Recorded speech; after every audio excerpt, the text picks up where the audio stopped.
Hey, howdy, it's Joe Friday, and I'm here with Ted from Kansas City. And so we're just walking around the museum, and I'm talking about Telly Savalas and the shark jump and all this fun stuff. And he pipes up and says, hey, you ever seen this picture before? So this is Ted right there. That's right? 1974. How did this happen? Well, I was a child actor growing up, so I did a lot of television and a handful of movies, but did a lot of print work too. And so got called to do a print job with a Harley Davidson print job with Evel Knievel. And I remember getting pulled out of school. So I was 12 years old, so in 1974 I was 12. Did you know it was going to happen? Or were you I can't remember it as being, okay, this is going to be Evel Knievel. I kind of remember being told there. It was on top of the Great Western Bank building in downtown LA. And they had all the bikes. When I got there, all the bikes were laid out and so forth. Oh, and man. I believe then at the time they said Knievel was going to come in, so I was like excited. Yeah, so you knew who he was. Yeah, oh yeah, absolutely. They pulled in a limo. He came out in his suit. His bike was already there. And I just remember, spending, I don't know how many hours with him. It was fun. I remember him just kind of telling me stories about the bike that he had. And the tank, probably on one of the bikes here, had the, I think his sponsor was Coors. Is it Coors? Or one of those where you had the horseshoe? Yeah, probably Olympia. Yeah, Olympia. Okay. So I think that was on the tank, and I remember he had his cane, and that was pretty spectacular because on the head of the cane were diamonds of like a motorcycle jump. It was very small, but the diamonds were so small that you could tell it was a motorcycle kind of jumping, but it was pretty cool. Of course, as a 12-year-old boy in 1974, it was like Evel Knievel was it. He was the king. Oh, he was on top of his game. 1974 was probably his best year with the absolutely. The whole build up to that Snake River Canyon.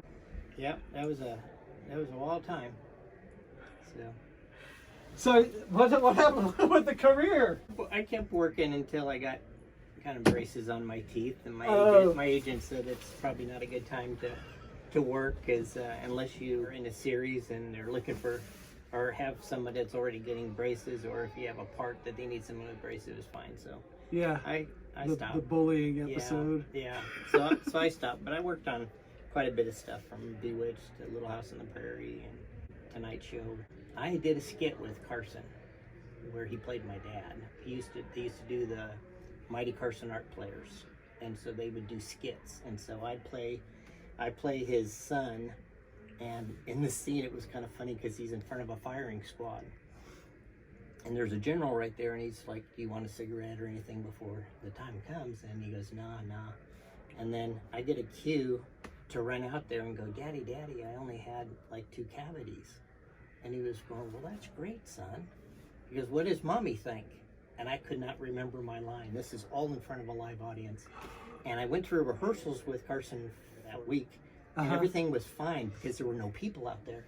No one told me that there was going to be a bunch of people out there, so I kind of got like this. So Carson had to ad-lib, and he's like, well, what does Mommy think? And I'm like, I didn't say anything. And so he's going, well, and so he starts ad-libbing with the general going, it looks like his mom's not talking much. And then I start to remember my line, and I go, well, Mommy says. And so Carson looks at me.